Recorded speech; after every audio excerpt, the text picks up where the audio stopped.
السلام عليكم، حبيكم معايا فيديو جديد ووصفة جديدة من وصفات حنا الصيبل. اليوم ان شاء الله نشارك معكم وصفة ديال الصابلي باللوز والشوكولا، سريع التحضير واقتصادي كيخرج لنا كمية وفيرة. ما نطولش عليكم، تابعوا معايا المقادير وطريقة التحضير.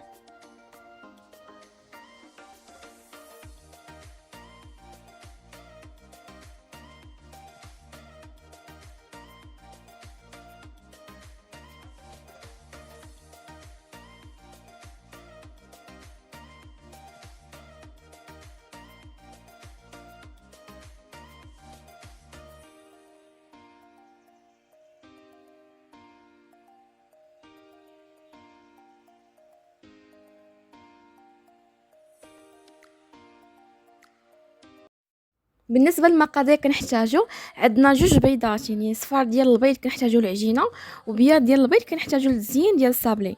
ايضا عندنا 3 المعالق كبار ديال النشا، كاس الا ربع ديال الزيت، كاس ديال السكر كلاصي، كاس مع مرش ديال اللوز مطحون قشرته، كيس ديال خميره الحلوى، وكيس ديال السكر فاني.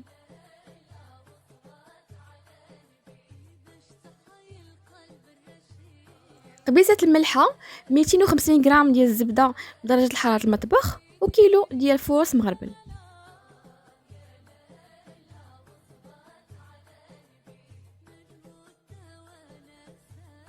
بالنسبه للتزيين ديال الصابلي كنحتاجو بياض ديال البيض، اموند ايفيلي وشوكولا نوار.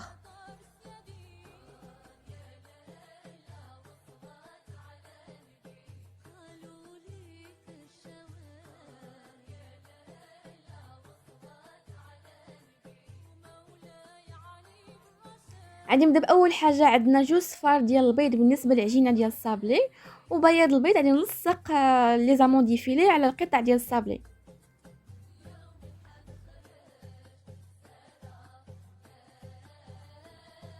عندي جوج صفار ديال البيض، غادي نضيف عليهم كاس ديال السكر كلاصي وكبسه الملحه، غادي نخلطهم مزيان حتى ينسجموا ليا، ونضيف ايضا 250 غرام ديال الزبده قطعتها قطع صغار.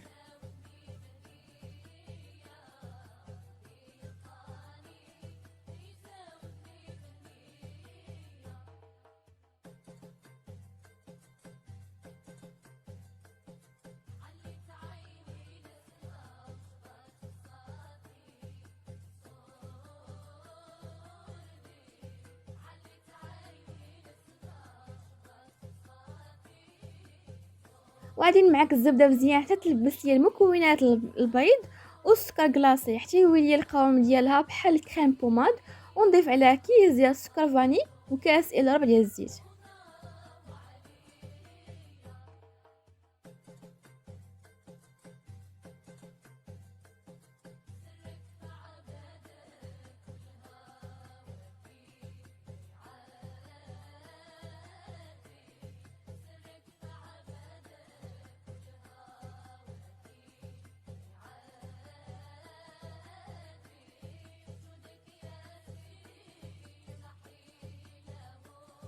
وغادي نخلط مزيان ونضيف بقيه ديال المكونات. عندي كاس مع مرش ديال اللوز مطحون مقشرته، مع 3 كبار ديال النشا.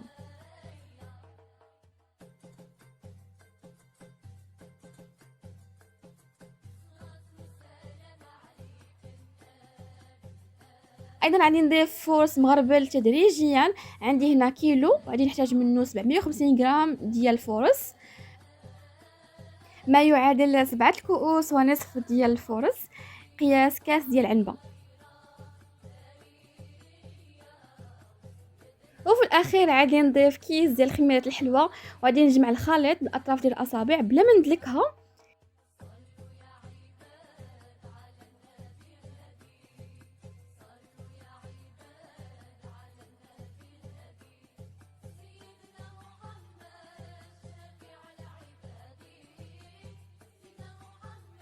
غادي نخلي العجينه ترتاح 10 ديال الدقائق وندوز التزيين ديال الصابلي.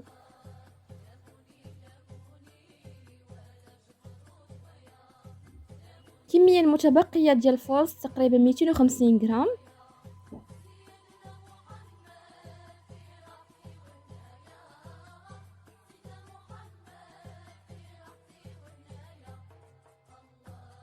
نخلي العجينه ترتاح 10 ديال الدقائق. بالنسبة للزين عندي اللوز إيفيلي وبياض البيض. غادي نقسم الكمية اللي عندي ديال الصابلي على جوج، ونبدا بالكمية الاولى غادي نسرحها بالمدلك ونقطعها بالمرشم اللي متوفر عندنا في الدار، سواء دائري ولا كاغي.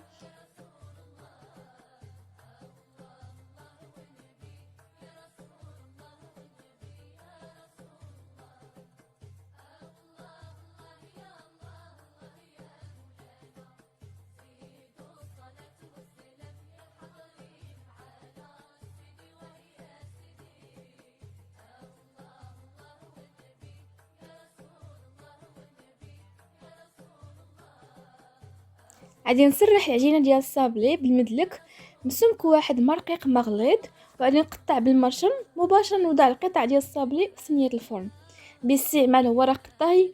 سخنت الفرن من قبل على عافيه متوسطه من التحت ومن الفوق.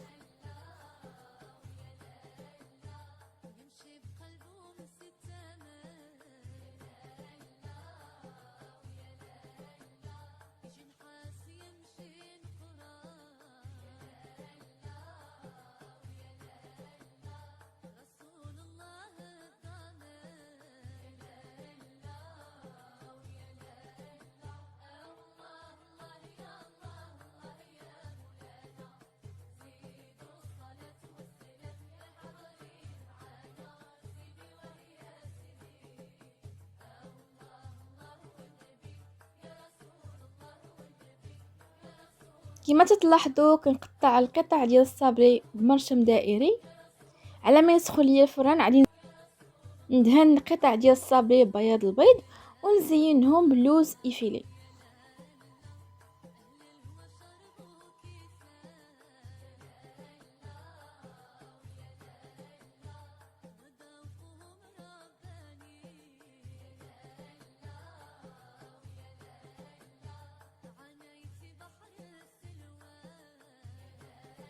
غادي ندهن 10 ب10. ديك الساعه نزينهم بلوز إيفيلي باش بياض البيض ما ينشفش ليا في القطع ديال الصابلي،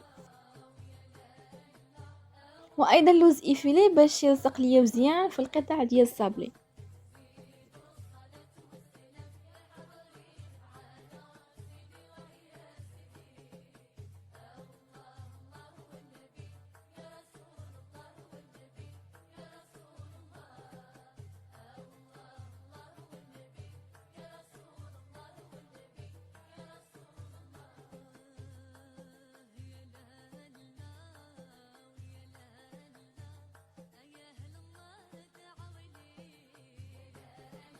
بنفس الطريقه غادي نكمل الكميه الثانيه. غادي نسرح الصابلي بالمدلك ونرشمه بالقطع على شكل دائري، ندهن بالبياض البيض ونزينه بلوز إيفيلي.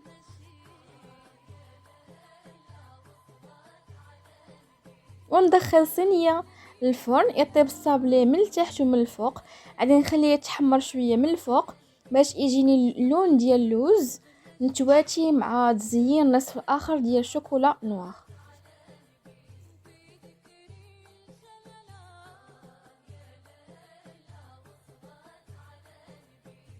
وهذا الشكل ديال الصابلي بعد ما طاب محمر لوز إيفيلي.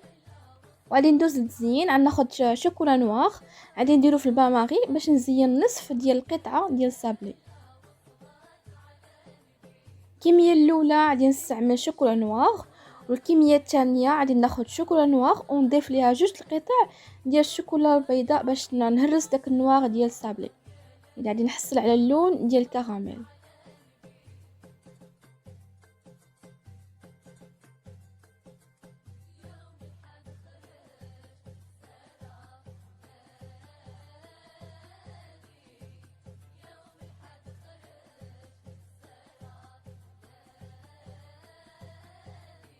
غادي ناخد القطعه ديال الصابلي وغادي نغطسها في النصف ديال القطعه شوكولا، وغادي نوضعها في الورق ديال الطهي باش ينشفوا ليا شويه.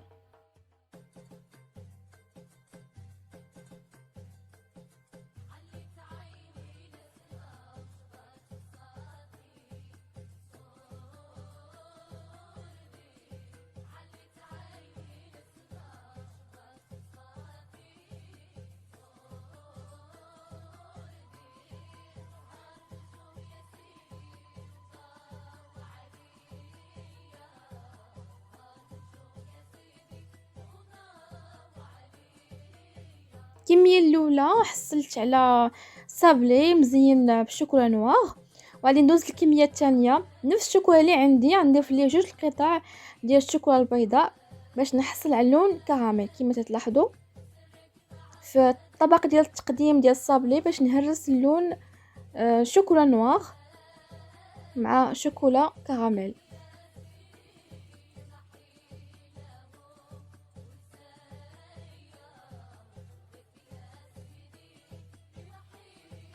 جوج بيضات و250 غرام ديال الزبده. خرجت كميه وافره 150 حبه.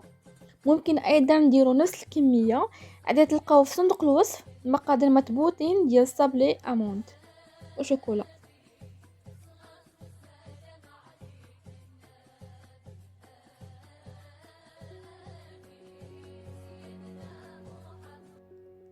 وهذا هو الشكل النهائي ديالو، صابلي باللوز ومزيان بالشوكولا سوداء وشوكولا كراميل، مقرمش وبنين، سهل في التحضير وكميه كنحصل على كميه وافره، كيبان راقي في الشكل. اهم حاجه ممكن ايضا نديرو في بواطات محكمه الاغلاق مباشره في الثلاجه وكيصبر لنا لمده طويله.